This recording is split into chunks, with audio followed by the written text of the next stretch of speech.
Master Jet, just a friendly comment po, sir. Why is it so very hard for the teacher's salary to have an increase? Hindi talaga nabibigyan pansin ang mga guro.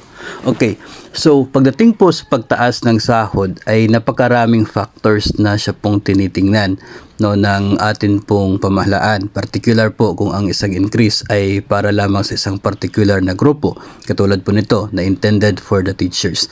May mga bills na po tayo ngayon sa House of Representatives at maging sa Senado na yung purpose ay itaas itong salary grade level ng mga guro po natin, mga public school teachers.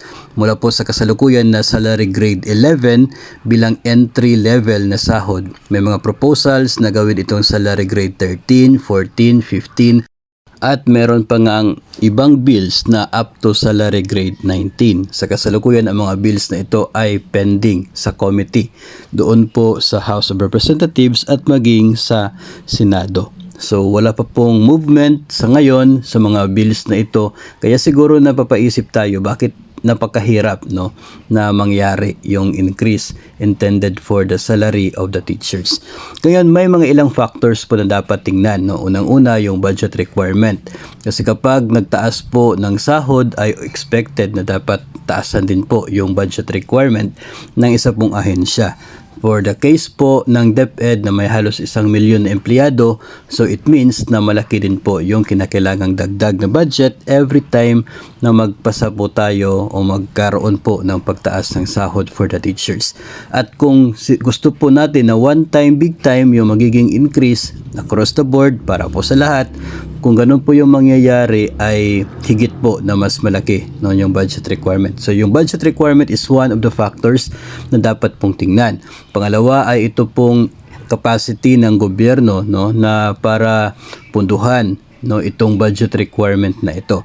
Kasi yung income naman ng gobyerno ay hindi naman po siya unlimited. Dependent po yung gobyerno natin pagdating po sa taxes and other income na pwede po niyang gamitin para po tustusan ang pangangailangan ng iba't ibang sangay ng gobyerno, iba't ibang transactions bawat araw ng gobyerno.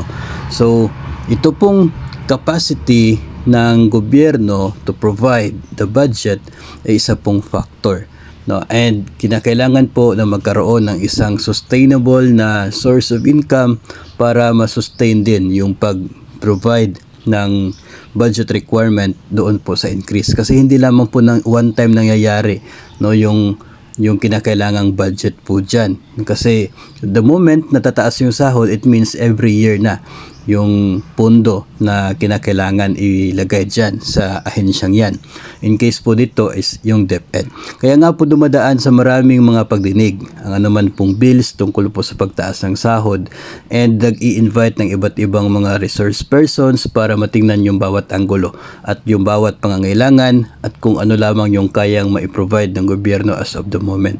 So malaking factor talaga dyan yung ekonomiya ng bansa, yung capacity niya para ma-provide yung kinakailangan na pondo for any salary increase. Hindi naman po natin sinasabi na imposible talaga mangyari itong pagtaas ng sahod. Ang sinasabi po natin ay medyo matagal yung proseso dahil kinakailangan ng sapat na impormasyon para hindi po tayo mapupunta sa doon po sa tinatawag nilang fiscal collapse. Yung hindi na po kayang i-provide ng gobyerno yung kinakailangang pondo para po doon sa kanya pong mga responsibilities, sa kanya pong mga nasasakupan. At hindi lang po kasi sa DepEd umiikot yung lahat ng mga gastusin ng gobyerno, napakarami din pong mga iba pang mga ahensya na dapat din pong bigyan pansin. So kaya binabalanse po yung bawat anggulo na yan, bawat department, bawat sitwasyon. Kaya nga po medyo matagal dahil sa napakaraming bagay na dapat pong tinitingnan. And isa po sa malaking factor dito talaga is yung magiging posisyon ng mga economic managers ng Pangulo kasi sila po yung tumitingin doon sa capacity ng gobyerno, no, na ma-provide yung pangangailangan. Yung capacity to spend ay napakadali lamang po nun, especially na napakadami po natin ng mga empleyado, napakadali lamang nagastusin yung budget na yan, especially kung sa sahod po mapupunta.